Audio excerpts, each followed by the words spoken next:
The Jungle Book is a 2016 American fantasy adventure film produced by Walt Disney Pictures.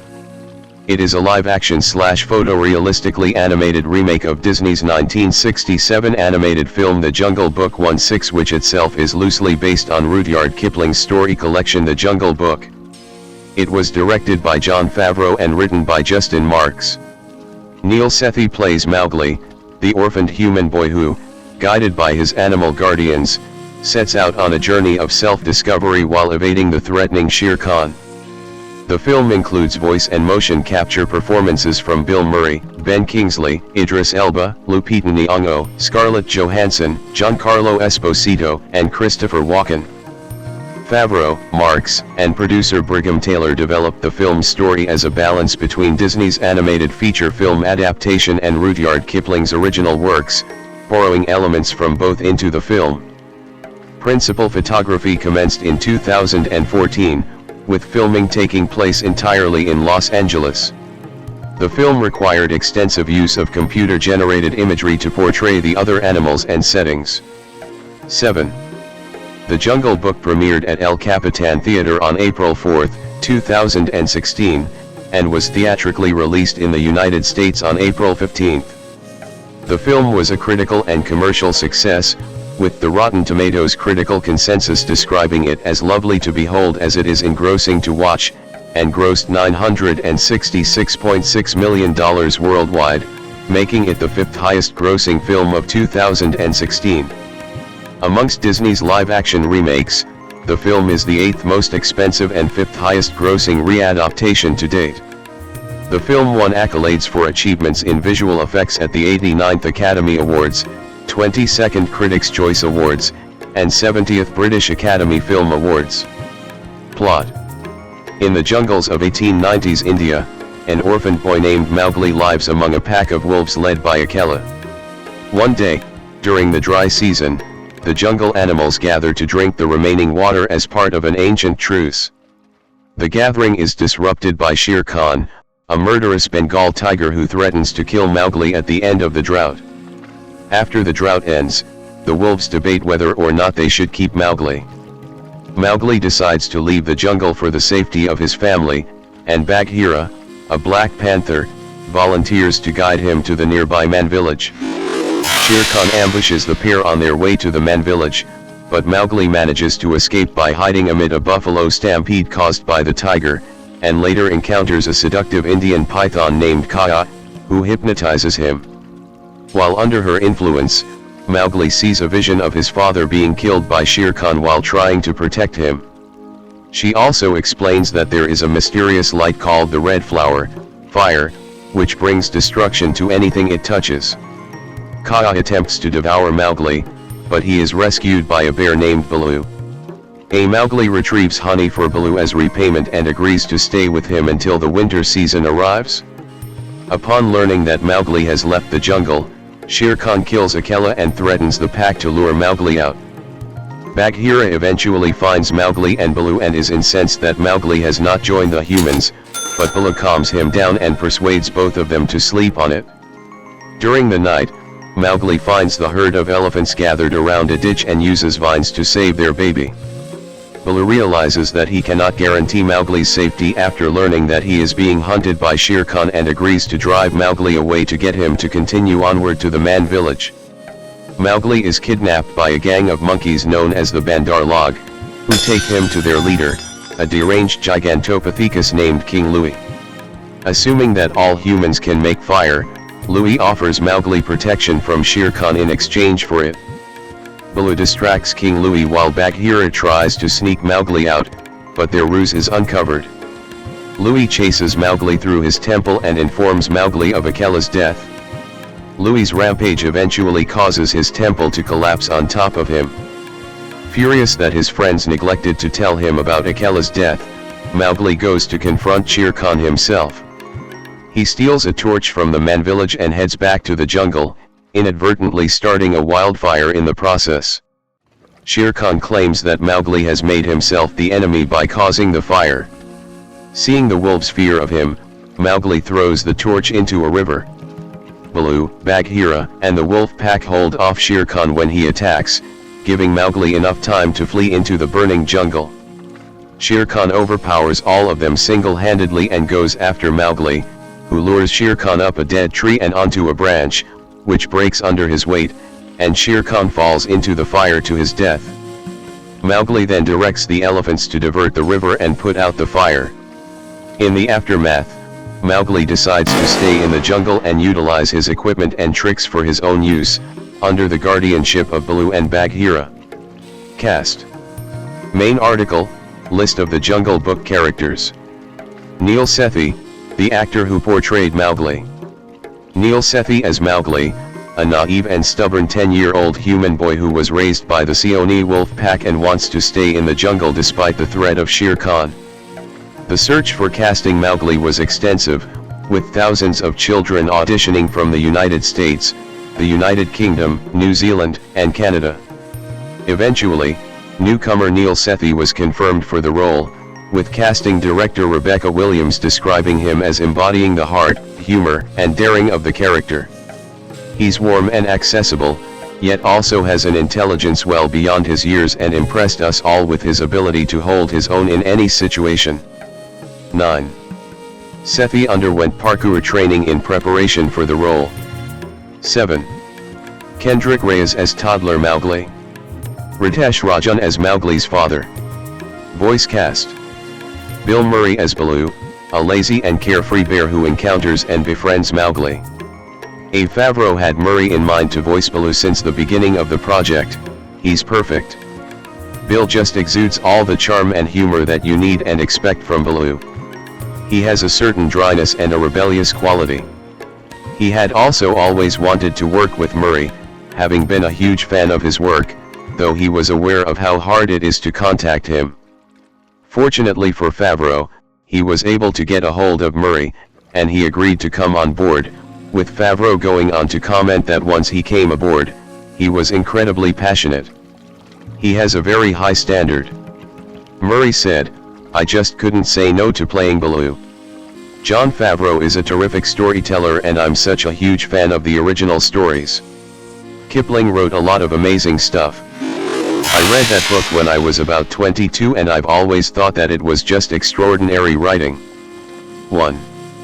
Ben Kingsley as Bagheera, a wise and intelligent Black Panther who discovers Mowgli as a baby and later becomes his main protector.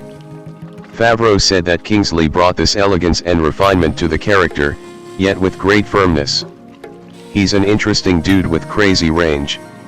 1.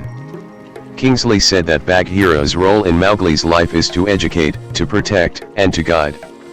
1. Kingsley said that Bagheera is instantly recognizable by the way he talks, how he acts and what his ethical code is, and stated that Rudyard Kipling's stories of Mowgli's adventures with these extraordinary, beautifully defined characters introduce many around the world to the Indian subcontinent and its culture, though he felt that both the film and the book story was ultimately about Mowgli's search for a family.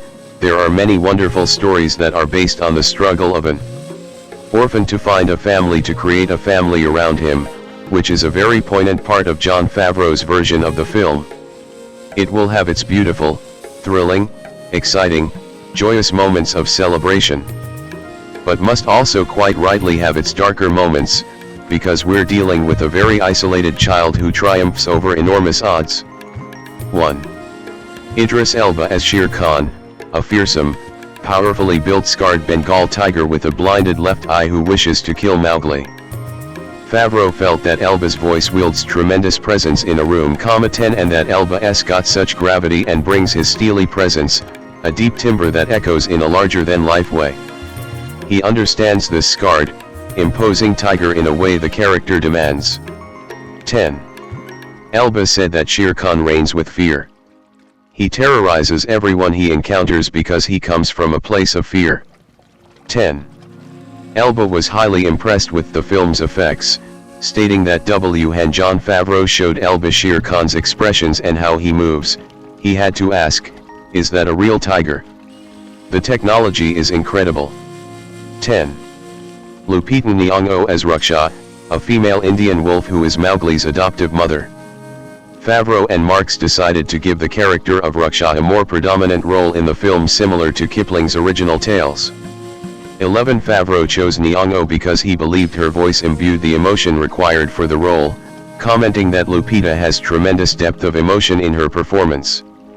There's an emotional underpinning she brings, and a strength, and we wanted that for this surrogate mother. Much of that comes from her voice. 12. Along with saying that she was a fan of the original Disney animated film, Nyong'o also commented, I really enjoyed preparing for this and learning about wolves and how social they are, how they stick together. There's such an order, a hierarchy to a wolf pack. Mowgli tries to fit in with the other wolf pups. He has his challenges, but he is very much a part of the pack as far as Raksha is concerned. 1. Scarlett Johansson as Kaya, an enormous Indian python from the jungle who attempts to eat Mowgli. Favreau decided to cast Johansson, a recurrent collaborator of Favreau's, to play Kaya, originally a male character, as he felt the original film was a little too male-oriented. 13. On Kaya's role in the film, Favreau said that Mowgli is exploring different regions of the jungle, mistier, darker, more mysterious parts of the jungle. That's where Kaya lives. That's where she gets a hold of him till Baloo rescues him and brings him back to his cave. 10. Johansson said that for her, the opportunity to play Kaya as envisioned by Jon Favreau was so exciting, 10, and described Kaya as the mirror into Mowgli's past. 10. Giancarlo Esposito as Akela, the leader of the Seoni wolf pack who sends Mowgli to the Man village under Bagheera's guidance. Producer Brigham Taylor praised Esposito, claiming that Giancarlo is an esteemed actor who absolutely embodies the nature of the character. 10. Along with commenting that he's a fan of both the animated film and Kipling's books, Giancarlo described his character as a fierce patriarch of the wolf pack. He believes that the strength of the pack lies in what each and every wolf offers. He knows if they stick together, they can survive. He's a great leader, a wise teacher. I aspire to be like him. 1. Christopher Walken as King Louie, a gigantic and deranged Gigantopithecus leader of the monkeys from the ruins of an ancient palace who wants to learn how to make fire. Favreau decided to change King Louie from an orangutan to a Gigantopithecus due to the fact that orangutans are not native to India, where the story takes place. 6. Although modern humans and Gigantopithecus never coincided. 14. But he gives the animal a very similar appearance to a Bornean orangutan, contrary to evidence about Gigantopithecus. His character was given a slight alteration from the 1967 film and was partly inspired by Marlon Brando's character Colonel Kurtz in Apocalypse Now 11, as well as incorporating Walken's own physical mannerisms. 15. In regards to Louie's changes, Favreau commented, "We created this looming figure that was trying to extract the secret of fire from Mowgli. And also this gave Mowgli the idea that if he had fire, he could have power over Shere Khan, whether it was good or bad. So there was Lord of the Rings aspect to that. The fire was almost like the ring in that was going to give someone ultimate power, but corrupt them as well as create destruction." 16.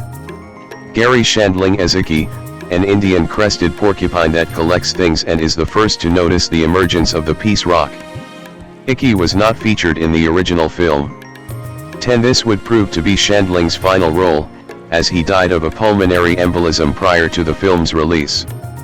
Brighton Rose as Grey Brother, an Indian wolf pup who is the youngest of Mowgli's adoptive siblings. 10. Jon Favreau as Fred, a pygmy hog who is one of Baloo's neighbors. A character not featured in the original film. 10. Sam Raimi as Giant Squirrel, an Indian giant squirrel who is one of Baloo's neighbors. Russell Peters as Rocky, an Indian rhinoceros. 10. This character was originally meant to appear in the 1967 film where he would have been voiced by Frank Fontaine, but Walt Disney scrapped the character. Madeline Favreau as Raquel, an Indian rhinoceros who is Rocky's daughter. 10. Sarah Arrington as a Nilgai. 10. MJ Anthony, Max Favreau, Chloe Hector, Asher Blinkoff, Knox Gagnon, Sasha Schreiber, and Kai Schreiber voice the young wolves. 10. D. Bradley Baker, Artie Esposito, Sean Johnson, and Alan Trotman provide additional animal voices. 10. Production. Development. The idea of going out to the jungle and shooting this, it just felt like it wouldn't have the magic that the 1967 film had. There was a dreamlike quality to it. There was a surreal quality to it. It was a high water mark for character animation, and to me, that's what I remember about it. And so I wanted to make sure we preserved that, but what Alan Horn said was, look at the technology. Look at Life of Pi, Avatar. Why not use the technology to create a whole world that transports you? Let's really embrace this new technology and see what we can do if we push its limit. Jon Favreau on approaching the film's technical intent. 17. In July 2013, Walt Disney Pictures announced a live-action adaptation of Rudyard Kipling's short story collection The Jungle Book, with Justin Marks set to write the script. 18. The film would be Disney's third live-action adaptation of Kipling's works, following the 1994 film and the 1998 direct-to-video film Mowgli's Story, and the studio's fifth overall after the 1967 animated film and its sequel. 19. Jon Favreau was confirmed as director that November. 20. As a child, Favreau used to watch Disney's 1967 animated film. 11. He felt the need to strike a balance between the two films by retaining the buoyant spirit of the 1967 film, including some of its memorable songs while crafting a film with more realism and peril. He also stressed the importance of nature and realized how things have shifted during Kipling's time, and now, in Kipling's time, nature was something to be overcome. Now nature is something to be protected. 11. He was encouraged by Walt Disney Studios chairman Alan Horn to take advantage of the film's setting and story as an opportunity to use the latest advancements in photorealistic rendering, computer-generated imagery, and motion capture technologies. 21. The story of the film is not independently taken from Kipling's works, but also borrows cinematic inspirations from other films, including the child-mentor relationship in Shane, 1953, The Establishment of Rules in a Dangerous World from Goodfellas, 1990, and the use of a shadowy jungle figure in Apocalypse Now, 1979. 11. Pixar Animation Studios assisted in the development of the story, as well as providing suggestions for the film's end credits sequence. 22. John Lasseter, Pixar, and Walt Disney Animation Studios' then Chief Creative Officer, suggested to end the film with the original physical book featured in the 1967 film opening. 23. Filming and visual effects. Principal photography took place entirely on sound stages at Los Angeles Center Studio 16 in downtown Los Angeles. 1224 The animal characters were created entirely in computer animation, with the assistance of footage of real animal movement, the actors recording their lines, and performance capture for reference. 6. The production team underwent a thorough process to realistically convey the animals speaking, while still making them perceptually believable to the audience. Favreau researched earlier films featuring anthropomorphic animals, including Walt Disney's animated features, such as Snow White and the Seven Dwarfs and Bambi, as well as more modern films such as Babe, and adopted certain techniques from those films into The Jungle Book. 16. Nearly 70 separate species of animals native to India are featured in the film, with several species being portrayed as 150% larger than their actual counterparts. 16. Jim Henson's Creature Shop was brought in to provide animal puppet figures for Sethi to act against, although none appear in the finished film. 25. The animal puppets were performed by Artie Esposito, Sean Johnson, Alan Trotman, and April Warren. 10. Favreau utilized motion capture with certain actors, expressing a desire to avoid overusing the technology in order to prevent evoking an uncanny valley effect. 613 For instance, Bill Murray's lifted eyebrow was incorporated into Baloo's facial gestures. 21. The Moving Picture Company, MPC, and Weta Digital created the film's visual effects. 21. MPC developed new software for animating muscular structure in the animals. 16. Around 1,000 remote jungle locations in India were photographed and used as a reference in post-production. 26. Weta was responsible for animating the King Louie sequence, with visual effects supervisor Keith Miller adding that it was important for John to see Christopher Walken in the creature. So we took some of the distinctive Walken facial features, iconic lines, wrinkles and folds, and integrated them into the animated character. 27 Favreau expressed desire in wanting the film's 3D shots to imbue the abilities of the multi-plane camera system utilized in Disney's earlier animated films. 22 At Favreau's behest, the idea was extended into the film's version of the Walt Disney Pictures opening production logo, which was recreated as a hand-painted, cel-animated multi-plane logo in homage to the animated films of that era, also incorporating the word presents in the same font as the 1967 film's opening credits. 22 The film's ending also features the original physical book that opened the 1967 film. 22. Sound. Director Jon Favreau and composer John Debney sought to recreate the Fontasound experience Walt Disney, himself, had in mind. When mixing the soundtrack in Dolby Atmos, as Favreau said, "We isolated instruments when we could. And in the sound mix, we created a Fontasound mix. If you see the film in Atmos, you will feel that there are instruments that move around the theater." 28 Fontasound is mentioned in the film's closing credits. Music. Main article, The Jungle Book, 2016 soundtrack.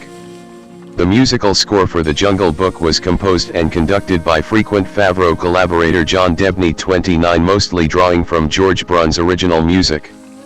According to Debney, Jon Favreau wanted a timeless sound to the score and I embraced that. 10 Debney created a theme for Mowgli that is not overly emotional. It has an elegance and majesty to it. He's becoming a man through this whole experience, and that's what Debney and Favreau wanted to say with his theme. 10 Shere Khan's theme was conformed of a 3 or 4 note motif. 10 While Baloo's called for quirky strings and bass that is frolicking and emotional. 10 While Bagheera does not have a theme of his own, he is represented by French horns and strings. 10 And Kaa's music features snake-like sounds. 10 While King Louie's features many instruments, like percussion instruments, bass mariambas, etc. 10. While Richard M. Sherman, who originally co-wrote songs for the 1967 film with his brother Robert, was originally reported to be writing new songs for the remake. 30 Favreau decided not to make the film a musical. Still, he and Debney incorporated several songs from the 1967 animated film. 31 The Bare Necessities, written by Terry Gilkison, is performed by Murray and Sethi. 11 And a cover version by Dr. John is featured in the end credits. I Want to Be Like You and Trust in Me, written by the Sherman Brothers, are performed by Walken and Johansson, respectively. Richard M. Sherman wrote revised lyrics for Walken's version of I Want to Be Like You. 11 Johansson's rendition of Trust in Me was produced by Mark Ronson and appears in the end credits only. 11 Walt Disney Records released the film's soundtrack on April 15, 2016. 32. Release. Jon Favreau at the premiere of The Jungle Book in Sydney, Australia. The film was originally scheduled for October 9, 2015, but the film's release date was later postponed by Walt Disney Studios Motion Pictures to April 15, 2016. 33-34 The film was released in the Dolby Vision format in Dolby Cinema in the United States. 35 And is the first film to be released in Dolby Vision 3D, in a few select theaters in New York City and Chicago. 36 The Jungle Book held its world premiere at the El Capitan Theater on April 4, 2016. 37. It was released on April 8 in 15 countries, including Argentina, Australia, Russia, Malaysia, and India, a week ahead of its US debut on April 15. 38 The release date in India was strategic for the film as it coincided with the Indian New Year and was a holiday in most parts of the country. 39 The film had a special Hindi version with famous actors giving their voices to the main characters, including Irfan Khan as Baloo, Om Puri as Bagheera, Priyanka Chopra as Kaya, Nana Patekar as Shere Khan, and Shefali Shah as Raksha. As the Japanese anime series Jungle Book Shonen Mowgli had been immensely popular in India in the 1990s, Disney India also commissioned a contemporary recording of Jungle Bait Chalai Hai, originally used for the popular Indian version of Jungle Book Shonen Mowgli, overseen by the original Hindi songs composers Vishal Bharadwaj and Gulzar, and released it as part of the film's promotional campaign in India. 4041. Novelization. A tie-in novelization of the film written by Joshua Pruitt and Scott Peterson was published by Disney Publishing Worldwide on March 1, 2016. 42. Home media and television. The film was released digitally on August 9, 2016, and on DVD and Blu-ray by Walt Disney Studios Home Entertainment on August 16, August 22 in the UK. 43. A 3D Blu-ray was said to be coming by the end of the year. 44. The film topped the NPD Videoscan overall disc sales chart for 2 consecutive weeks. 45-46. In the United States, the DVD and Blu-ray releases sold 2,027,137 units by December 2016 and have grossed $46 million as of August 2018. 47. It is available on Disney Plus as of June 19, 2020. The film had its network television premiere on TBS on May 31, 2018. Reception. Box office. The film became a huge financial success and a sleeper hit. 48. It briefly held the record for the biggest remake of all time until the studio's own Beauty and the Beast surpassed it the following year. 49. It grossed $364 million in the United States and Canada and $602.5 million in other countries for a worldwide total of $966.6 million, against a budget of $175 million.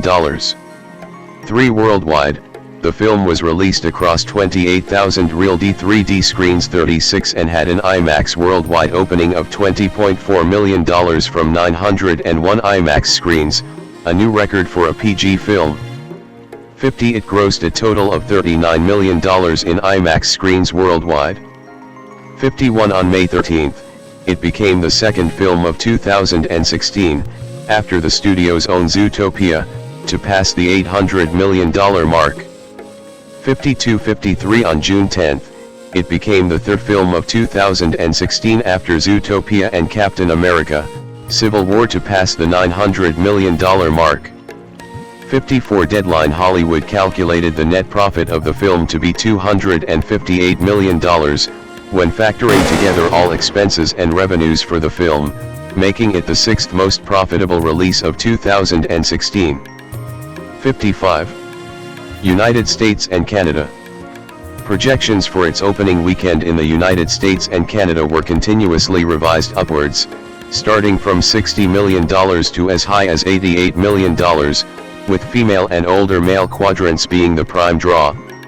36, 56, 57, 58. The Jungle Book was shown across 4,028 theaters, of which 3,100 theaters, 75%, were in 3D, including 376 IMAX screens, 463 premium large format screens, and 145 D-Box locations. 56, 59, 60. It opened on Friday, April 15, 2016, on around 9,500 screens across 4,028 theaters, and earned $32.4 million, the fourth biggest April Friday. 36-61. This includes $4.2 million from Thursday previews, the biggest preview number for a Disney live adaptation film, tied with Maleficent, 62, and almost unheard of for a PG title which rarely attracts many ticket buyers later in the night. 63. In total, it earned $103.3 million in its opening weekend, exceeding expectations by 40% and recorded the biggest PG-rated April opening, breaking Hop's record, the second biggest Disney live-action adaptation opening, behind Alice in Wonderland, and the second biggest April opening, behind Furious 7. 36, 64, 65. It also performed exceptionally well in both 3D and IMAX formats, where they both generated an income of $44 million and $10.4 million of the film's opening weekend gross, respectively. The later broke the record for the biggest April Disney release IMAX opening. 36-50. Notably, it also became the only second PG-rated release to ever open above $100 million, following Alice in Wonderland, and the third film of 2016 overall to open above $100 million, following Deadpool and Batman v Superman: Dawn of Justice. 3666 It earned $130.7 million in its first full week, the second biggest for a Disney live-action adaptation, behind only Alice in Wonderland's $146.6 million 7-day gross. 67. Buoyed by excellent word of mouth and benefiting from spring break, it fell only by 40% in its second weekend, earning $61.5 million, still maintaining the top position and far surpassing newcomer The Huntsman, Winter's War. 68 That puts The Jungle Book in the top 15 second weekends of all time, and in terms of films that opened above $100 million, it scored the fourth smallest drop behind Shrek 2, 33%, Spider-Man, 39%, and Star Wars: The Force Awakens, 39%. 69 70 of those numbers, $5.6 million came from IMAX shows for a two-weekend cumulative total of $18.4 million, which represents about 10% of its entire North American box office gross. 68 It crossed $200 million on its 12th day of release. 71 And managed to hold the top spot for the third consecutive weekend with $43.7 million from 4,041 theaters, an addition of 13 more theaters, a fall of only 29%, outgrossing the next 6 pictures combined, including the openings of 3 newcomers. 72 And recorded the 6th biggest third weekend of all time.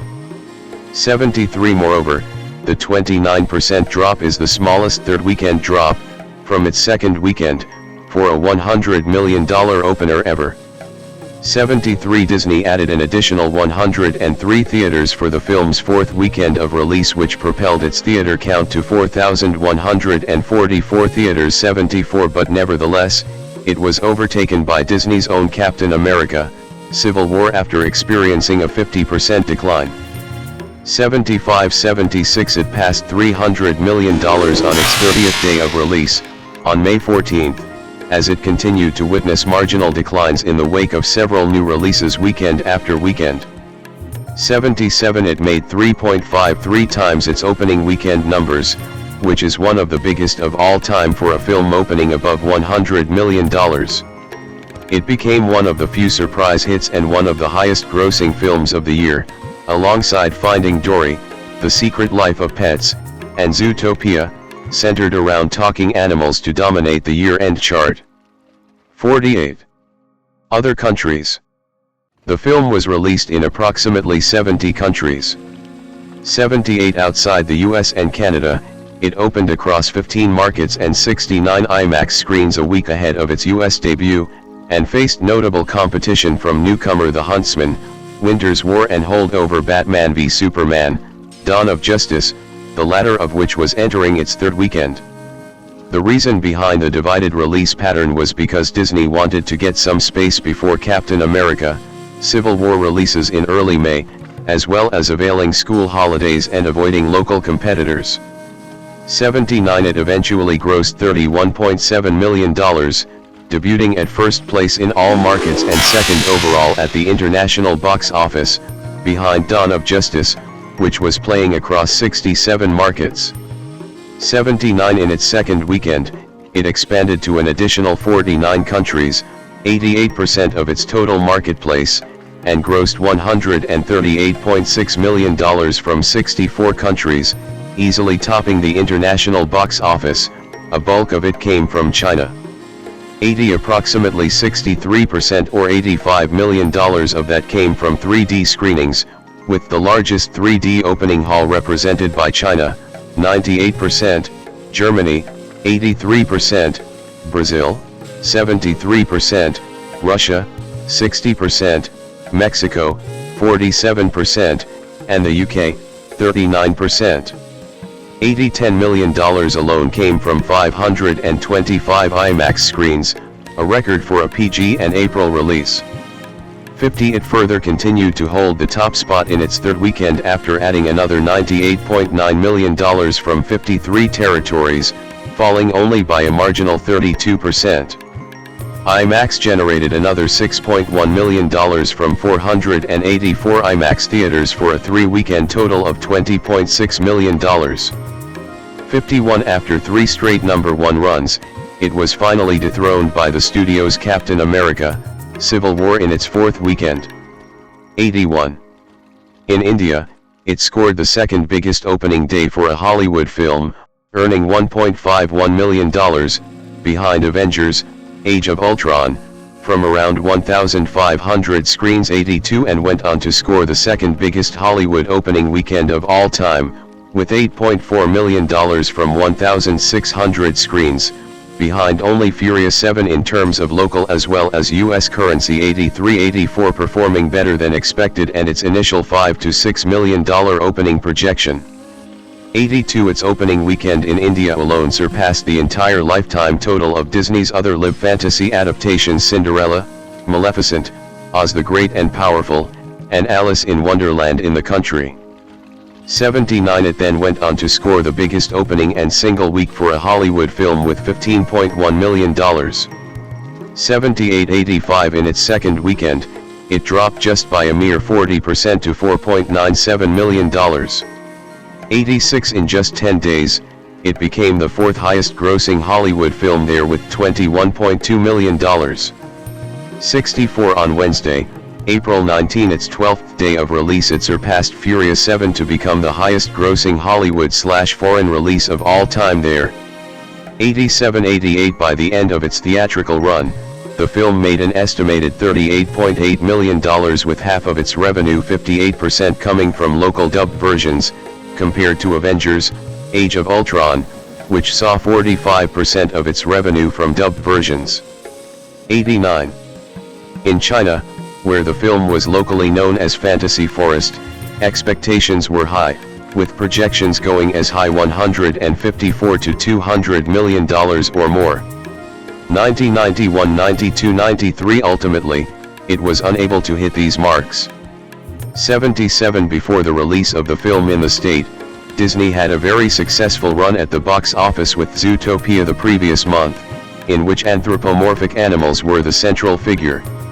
94 Forbes noted that The Jungle Book was precisely the sort of film that Chinese audiences love, with its 3D visuals, heartwarming story, and talking animal cast.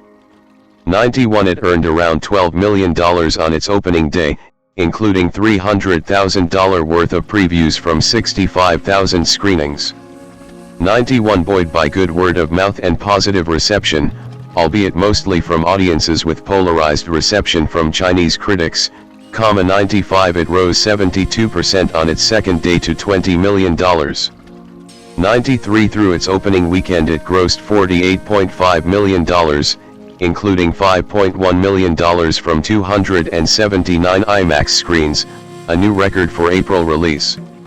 64 96 Its opening marked the biggest Walt Disney Pictures film opening ever. 97 The second biggest for a family film, behind Kung Fu Panda 3, the second biggest April debut, behind Furious 7, and the 4th biggest Disney opening, behind Avengers: Age of Ultron, Iron Man 3, and Star Wars: The Force Awakens. 98 It topped the daily box office through the whole opening week and went on to remain at the top of the box office for a second weekend, after dropping by a mere 20% to $29.8 million, despite facing some competitions. 99 It ended its run there with a total of $150.1 million after 30 days of playing in theaters, adding $1.2 million on its last day. Albeit falling just below expectations, it nevertheless emerged as a huge financial success and becoming the 4th biggest Disney release there.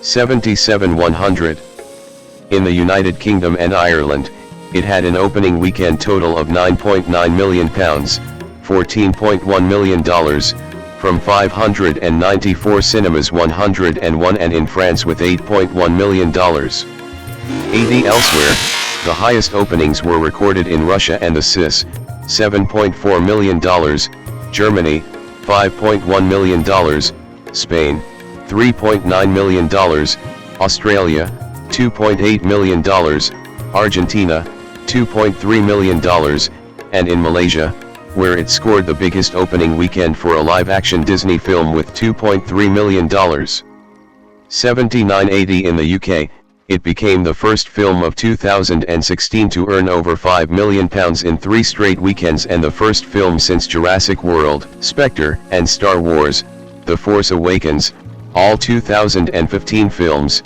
to achieve such an accomplishment. 102 and the first film of 2016 to earn above £40 million, $58 million.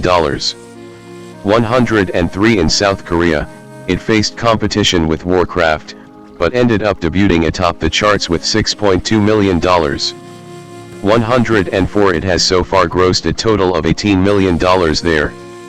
105.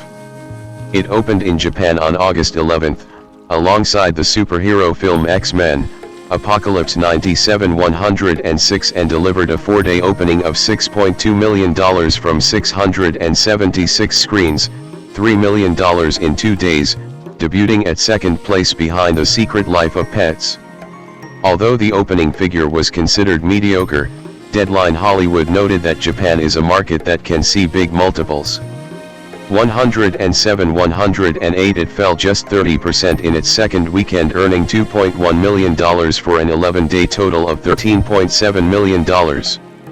109. 110. In total earnings, its biggest markets outside of the US and Canada were China, $150.1 million, the United Kingdom, $66.2 million, and India, $38.8 million.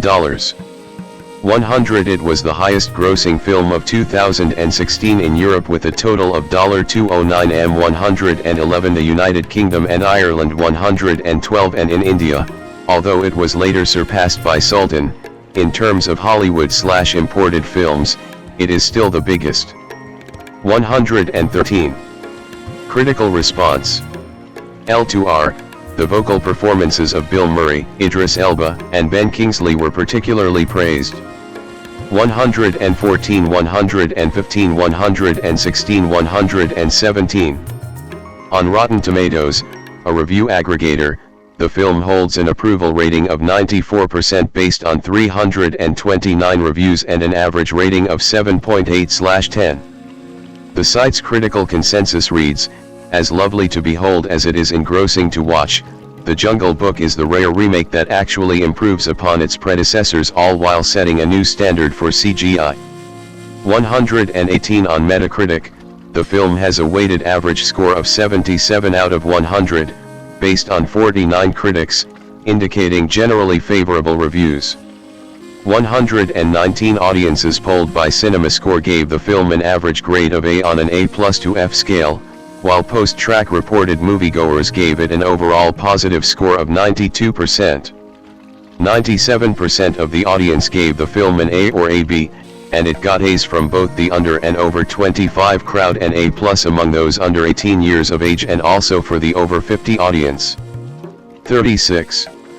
Todd McCarthy of The Hollywood Reporter wrote, "Exceptionally beautiful to behold and bolstered by a stellar vocal cast, this umpteenth film rendition of Rudyard Kipling's tales of young Mowgli's adventures amongst the creatures of the Indian jungle proves entirely engaging, even if it's ultimately lacking in subtext and thematic heft."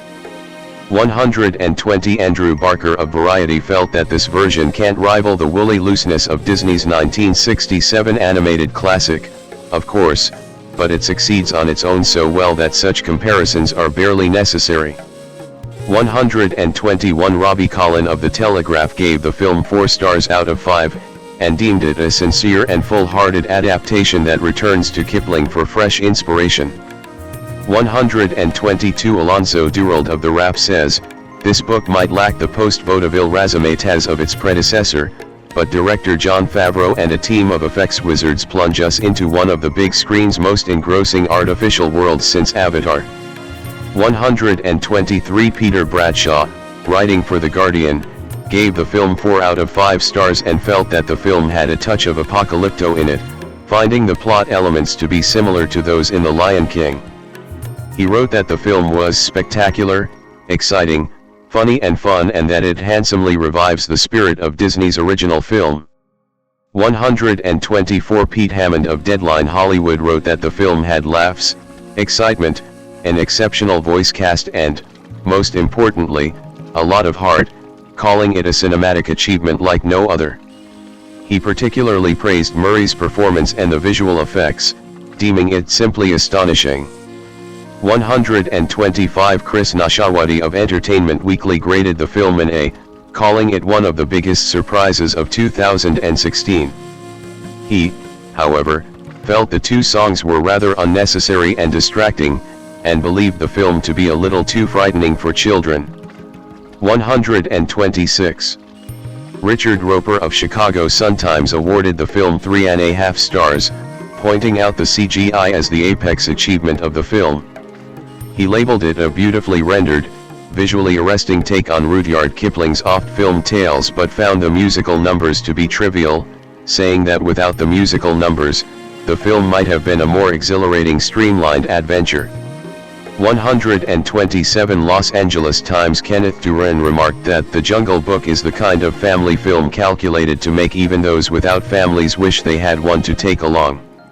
128 Peter Travers of Rolling Stone awarded the film 3.5 stars out of 4, labeling it scary and thrilling, yet unique and unforgettable, and adding that it fills us with something rare in movies today, a sense of wonder. 129 The Village Voice's Bill Jebari hailed the film as fast and light, and that it manages to be just scary enough to make us feel the danger of solitude in the middle of a massive jungle, but never indulgent or gratuitous. 130 Kath Clark of Time Out compared Elba's character of Shere Khan to Scar from The Lion King, calling him Baddie of the Year. 131 Matt Zoller Sites of RoachRevert.com also had high praise for Elba's portrayal of Shere Khan, stating, "His loping menace is envisioned so powerfully that he'd be scary no matter what, but the character becomes a great villain through imaginative empathy. We understand and appreciate his point of view, even though carrying it out would mean the death of Mowgli." 116. The film's visual effects and 3D photography were compared to those of Avatar, Gravity, Hugo, and Life of Pi. 123 132 133 Sarah Ward of Screen International wrote that the level of detail on display in the film is likely to evoke the same jaw-dropping reaction as James Cameron's box office topper. 134 Entertainment Weekly called it one of the few 3D movies that actually benefit from being in 3D. 126 The film also had a positive reception from Indian contemporary critics and publications. 135 such as The Times of India. 136 The Hindu. 137 India Today. 138 The Indian Express. 139 and The Economic Times. 140. However, some reviewers criticized the inconsistent tone of the film and the director's indecision to stick to one vision. The New York Times' Manala Dargis was less enthusiastic. 141 Sam C. Mack of Slant Magazine wrote, "Jon Favreau draws heavily on his film's animated predecessor for plot, characterizations, songs, and set pieces, but doesn't know how to fit these familiar elements into his own coherent vision." 142 Josh Spiegel of Movie Mezzanine also echoed these feelings, saying that the film stumbles because the people involved aren't willing to fully commit to either making a near shot-for-shot remake or going in a completely different direction. 143 Renee Rodriguez of the Miami Herald felt that the film was soulless, writing that the better these talking beasts look, the more the film resembles a gorgeous screensaver. You admire The Jungle Book, but you can't lose yourself in it. 144. Accolades. Main article, list of accolades received by The Jungle Book, 2016 film. Future. Following the film's financial and critical success, the studio began working on a sequel. Jon Favreau and Justin Marks were in talks to return as director and writer, respectively, while Brigham Taylor was confirmed to be returning as producer. 145 It would potentially have been released sometime in late 2019, and would have been shot back-to-back with Favreau's remake of The Lion King. 146 147 148 By March 2017, the sequel had been put on hold so that Favreau could focus on The Lion King. 149 By January 2018, Marks had finished an early draft for the sequel, which he said would go further through Rudyard Kipling's material, as well as feature elements of Bill Peet's rejected drafts for the 1967 film. 150. In October 2018, Neel Sethi confirmed that he would reprise his role as Mowgli in the sequel. 151. Since 2018, the project has been on indefinite hold. Ritesh Rajan is an American actor. He portrayed Linus Ahluwalia on the freeform television series Stitchers, 2015 to 2017, and also appeared as Mowgli's father in the 2016 adventure film The Jungle Book. Early life. Rajan was born in White Plains, New York. He attended Mahopac High School in Mahopac, New York. Rajan trained at the Stella Adler Studio of Acting while attending New York University's Tisch School of the Arts. William James Murray, born September 21, 1950, is an American actor and comedian, known for his deadpan delivery in roles ranging from studio comedies to independent dramas. 3. He has received several accolades including a BAFTA Award, a Golden Globe Award, and 2 Primetime Emmy Awards as well as a nomination for an Academy Award. Murray was awarded the Mark Twain Prize for American Humor in 2016. 4. Murray became a national presence on Saturday Night Live from 1977 to 1980, receiving a Primetime Emmy Award for Outstanding Writing for a Variety Series. He established his stardom by acting in a string of successful comedy films, including Meatballs, 1979, Caddyshack, 1980, Stripes, 1981, Scrooged, 1988, What About Bob, 1991, and Groundhog Day, 1993. He also had supporting roles in Tootsie, 1982, Little Shop of Horrors, 1986, Ed Wood, 1994, Kingpin, 1996, and Osmosis Jones, 2001. Murray also starred as Dr. Peter Venkman in Ghostbusters, 1984, and Ghostbusters 2, 1989, and has reprised his role in various projects within the Ghostbusters franchise. He has done voice acting work in films, such as Garfield, 2004, Garfield, A Tale of Two Kitties, 2006, Fantastic Mr. Fox, 2009, The Jungle Book, 2016, and Isle of Dogs, 2018. He has frequently collaborated with director Wes Anderson, acting in 10 of his films starting with Rushmore, 1998, followed by roles in films such as The Royal Tenenbaums, 2001, The Life Aquatic with Steve Zissou, 2004, Fantastic Mr. Fox, 2009, Moonrise Kingdom, 2012, The Grand Budapest Hotel, 2014, and Isle of Dogs, 2018. He played an aging actor in Sofia Coppola's dramedy Lost in Translation, 2003, earning Golden Globe and BAFTA awards as well as a nomination for the Academy Award for Best Actor. He also acted in films such as Broken Flowers, 2005, Zombieland, 2009, Get Low, 2010, Hyde Park on Hudson, 2012, St. Vincent, 2014, On the Rocks, 2020, and The Friend, 2024. Early life.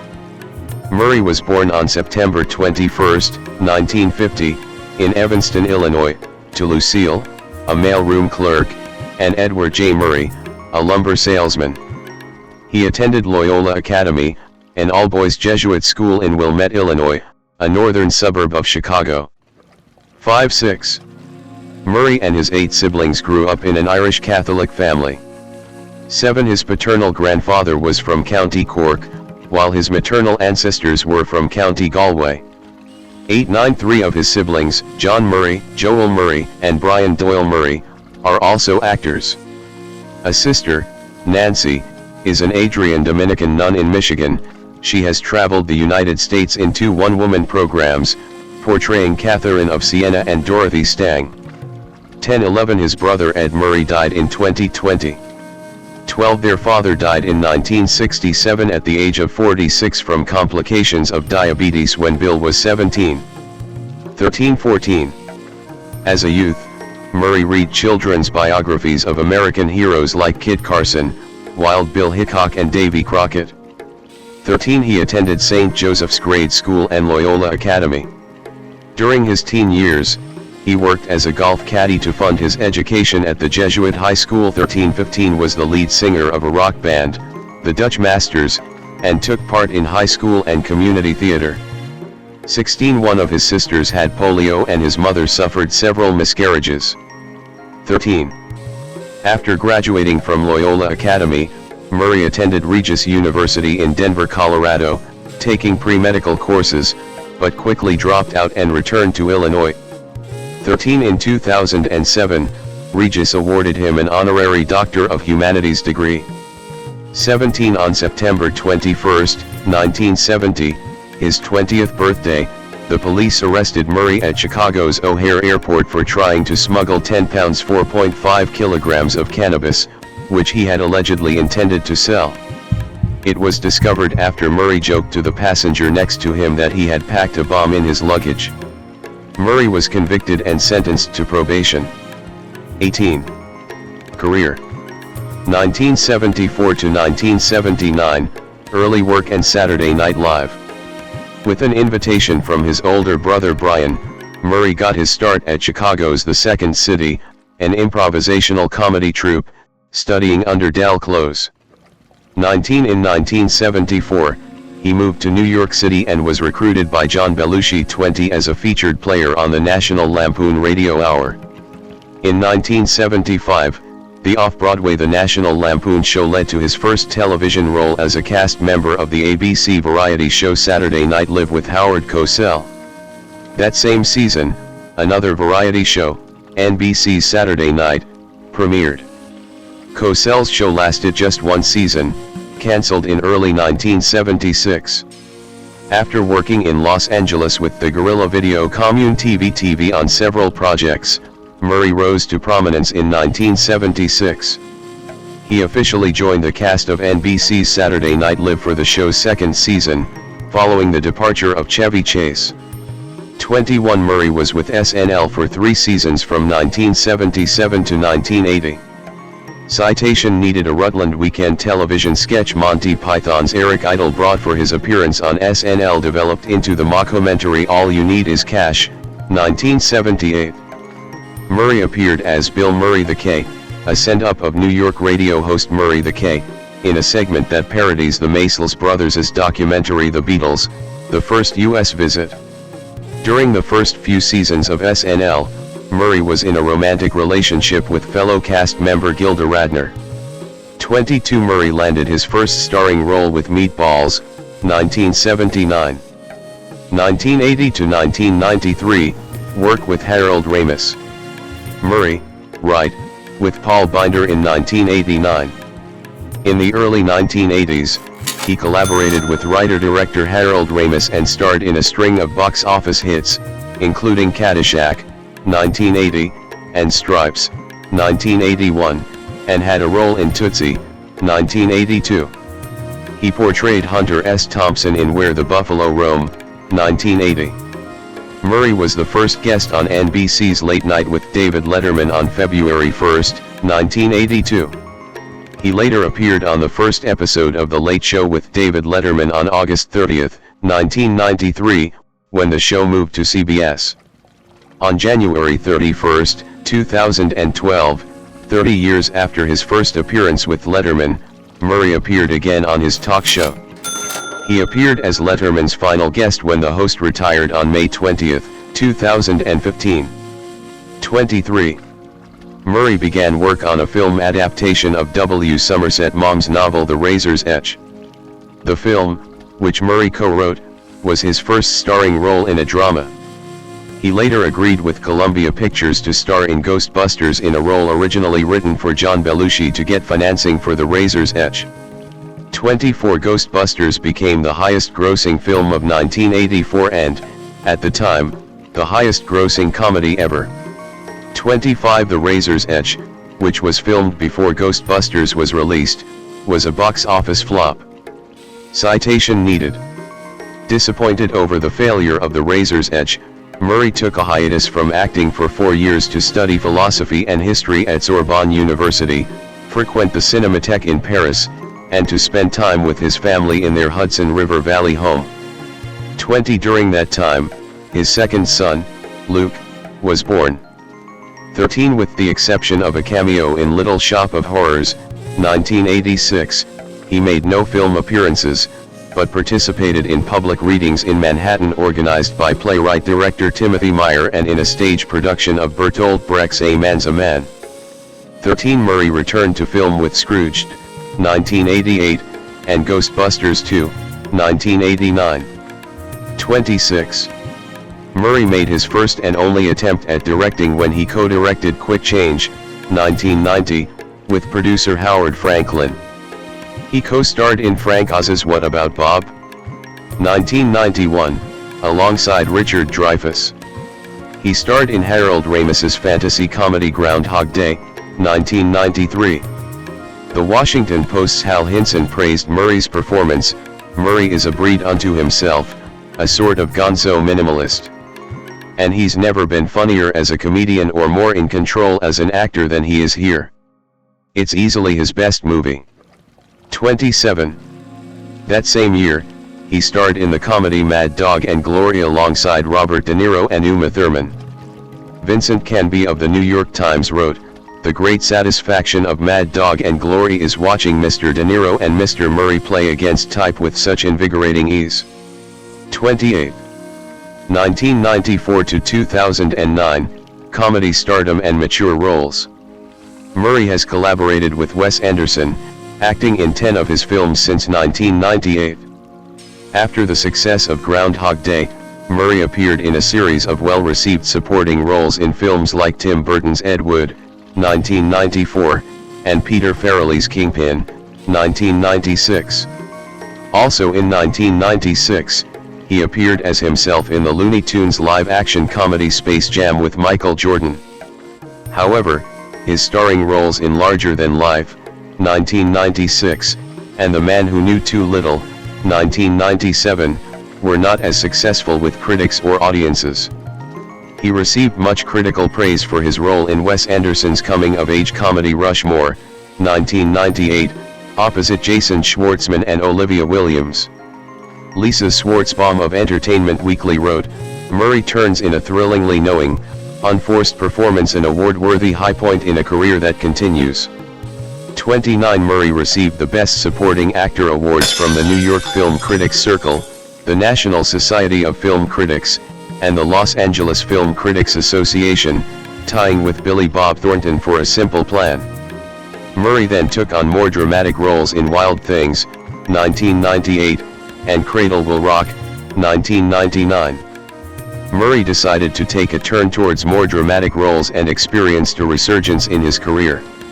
In 2000, he portrayed Polonius in Michael Almerida's Hamlet, based on the play by William Shakespeare. The film starred Ethan Hawke in the title role, as well as Kyle MacLachlan, Julia Stiles, Liev Schreiber, and Sam Shepard. The film received mixed reviews. Also in 2000, he portrayed Luther Billies in a concert version of the stage musical South Pacific at Lincoln Center. The following year, Murray reunited with Wes Anderson in the family comedy drama The Royal Tenenbaums, 2001, which starred Gene Hackman, Owen Wilson, Luke Wilson, Ben Stiller, Gwyneth Paltrow and Angelica Houston. In the film, Murray plays Raleigh St. Clair, the meek and mild-mannered neurologist, writer, and husband of Margot Tenenbaum, Paltrow. Murray acted in numerous Sofia Coppola films since 2003. In 2003, he starred in his first collaboration with director Sofia Coppola in Lost in Translation opposite Scarlett Johansson. Murray plays an aging movie star on assignment in Tokyo to shoot a Suntory whiskey commercial. Feeling isolated and alone, he meets an American woman, Charlotte Johansson, with whom he sparks an unlikely friendship. Coppola explores the themes of alienation and disconnection against a backdrop of cultural displacement in Japan. The independent drama was an immense critical success and commercial success. Roger Ebert hailed Murray's performance. "Bill Murray has never been better. He doesn't play Bill Murray or any other conventional idea of a movie star, but invents Bob Harris from the inside out, as a man both happy and sad with his life, stuck, but resigned to being stuck." 30. Murray earned numerous accolades, including the Golden Globe Award, BAFTA Award, and the Independent Spirit Award, as well as Best Actor awards from several film critic organizations. 31. He was considered a favorite to win the Academy Award for Best Actor, but Sean Penn ultimately won the award for his performance in Clint Eastwood's Mystic River. In an interview included on the Lost in Translation DVD, Murray states that it is his favorite film in which he has appeared. He played himself hiding out in a local coffee shop in Jim Jarmusch's anthology film Coffee and Cigarettes, 2003. He voiced Garfield in Garfield, the movie, 2004, which role he reprised in Garfield, A Tale of Two Kitties, 2006. Murray later said that he only took the role because he was under the mistaken impression that the screenplay, co-written by Joel Cohen, was the work of Joel Cohen. 32. He made his third collaboration with Anderson in The Life Aquatic with Steve Zissou, 2004, co-written by Anderson with Noah Baumbach. Murray plays Zissou, an oceanographer filmmaker based on Jacques Cousteau who is struggling to finish his latest documentary and has to reconcile with his son, Owen Wilson. The film also stars Cate Blanchett, Willem Dafoe, Angelica Houston, Jeff Goldblum, and Michael Gambon. The film initially received mixed reviews, although Murray's performance was praised, and was a box office bomb. In the decades since, it has developed a cult following. The following year, Murray reunited with Jim Jarmusch in Broken Flowers, 2005. The film revolves around Don Johnston, Murray, who embarks on a journey to four women, Sharon Stone, Frances Conroy, Jessica Lange, and Tilda Swinton, to find out who sent him a mysterious letter. Roger Ebert praised Murray. "No actor is better than Bill Murray at doing nothing at all, and being fascinating while not doing it." 33. He returned to the big screen for cameos in Anderson's The Darjeeling Limited, 2007, and Peter Segal's Get Smart, 2008. He played an important role in the post-apocalyptic film City of Ember, 2008. Murray starred in the independent film Get Low, 2009, alongside Robert Duvall and Sissy Spacek. The film is loosely based on a true story about a Tennessee hermit in the 1930s who throws his own funeral party while still alive. Murray and Duvall received critical praise and the film won the Independent Spirit Award for Best First Feature. Also in 2009, Murray played himself in the zombie comedy Zombieland starring Woody Harrelson, Emma Stone, and Jesse Eisenberg. Murray voiced Mr. Badger in Anderson's stop-motion film Fantastic Mr. Fox, 2009. 2010 to 2019. Murray at Berlinale in 2014. Murray starred in Roger Mitchell's historical comedy Hyde Park on Hudson, 2012, where he played Franklin D. Roosevelt opposite Laura Linney, Roosevelt's cousin Margaret Suckley, and Olivia Williams, Eleanor Roosevelt. The film focuses on the 1939 visit at the Roosevelts' Hyde Park home by King George VI and Queen Elizabeth, Samuel West and Olivia Colman, respectively. Murray received praise from critics. Roger Ebert wrote, "Bill Murray wouldn't be my first thought for an actor to play President Franklin D. Roosevelt, but he may have been the right choice. The role requires him to show Roosevelt as a sometimes lonely and sad man whose vacation getaway is his mother's family mansion, Springwood, near Hyde Park in upstate New York." Murray, who has a wider range than we sometimes realize, finds the human core of this FDR and presents it tenderly. 34. Murray received a Golden Globe Award for Best Actor, Motion Picture Musical or Comedy nomination for his performance. Murray at the premiere of The Monuments Men, 2014. Since 2010, Murray has continued to appear in Wes Anderson films, including the coming-of-age comedy Moonrise Kingdom, 2012, which also starred Bruce Willis, Edward Norton, Frances McDormand, and Tilda Swinton. The film premiered at the 65th Cannes Film Festival, where it competed for the Palme d'Or. The film was a box office and critical success.